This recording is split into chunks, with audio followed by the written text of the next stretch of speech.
The Denver Broncos continue their unlikely playoff push against the Cleveland Browns on Monday Night Football. Broncos neophyte passer Bo Nix is seemingly coming into his own under the tutelage of Sean Payton. In recent weeks, Nix has thrown 16 touchdowns to 6 interceptions and is just 2 weeks removed from a 4-touchdown performance versus the Falcons. In Week 12, Nix notched another 2 touchdowns in a win over the Raiders, helping the Broncos stay in the AFC playoff hunt. The Browns are all but out of it in that same hunt, but quarterback Jameis Winston has an opportunity to help Cleveland play spoiler through the last 6 weeks of the season. Winston already has more passing yards and touchdowns than the injured Deshaun Watson through just 4 games, and he has offered a small bit of a spark for Cleveland's offense. The Browns have only 2 20-plus point performances this year, and both came with Winston under center. Their offense may still not pose a challenge for the Broncos' top 5 defense, but stranger things have happened. Look no further than Cleveland's most recent victory over the Steelers. That makes for another must-watch installment of MNF, even if the matchup isn't overly sexy on paper. NFL Stats Central.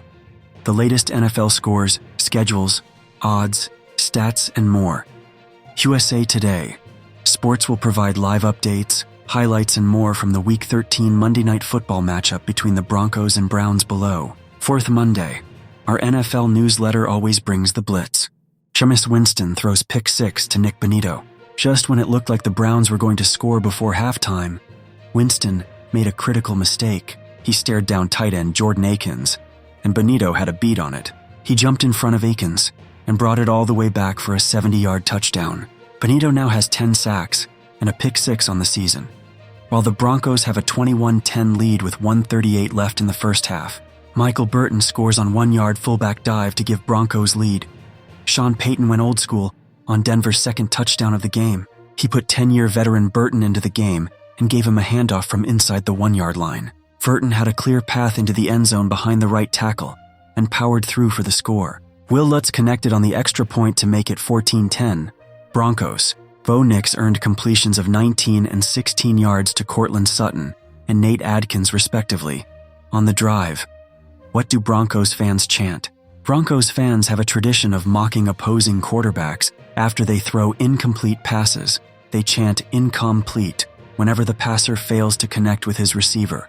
Corey Bojorquez uncorked 63-yard punt after Browns 3-and-out Cleveland nearly had a 1-play touchdown drive when Jameis Winston launched a downfield pass to Jerry Jeudy, but the veteran quarterback overthrew his receiver by a couple of steps. From there, the Browns only gained 3 yards and were forced to punt.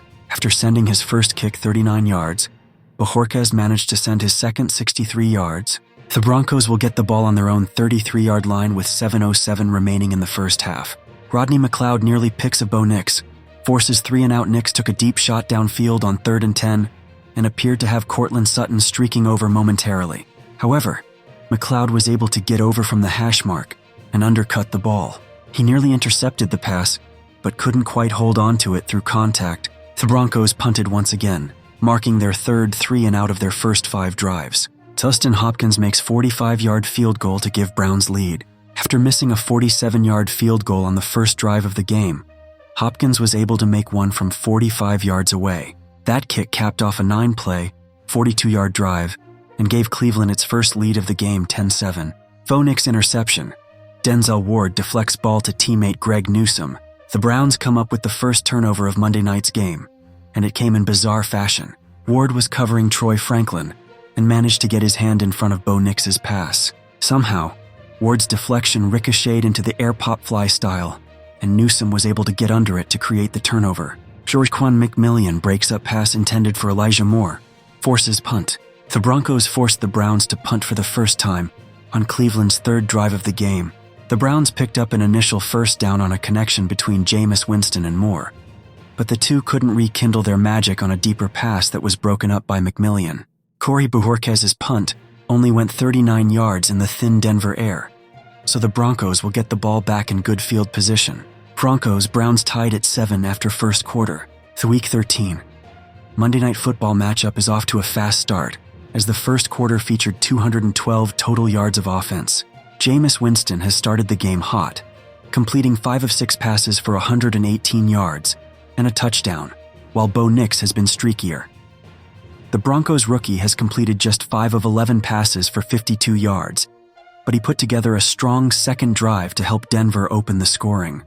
Cleveland has been positioned to score on each of its first 2 drives, but failed to do so on its first because of a missed field goal by Dustin Hopkins.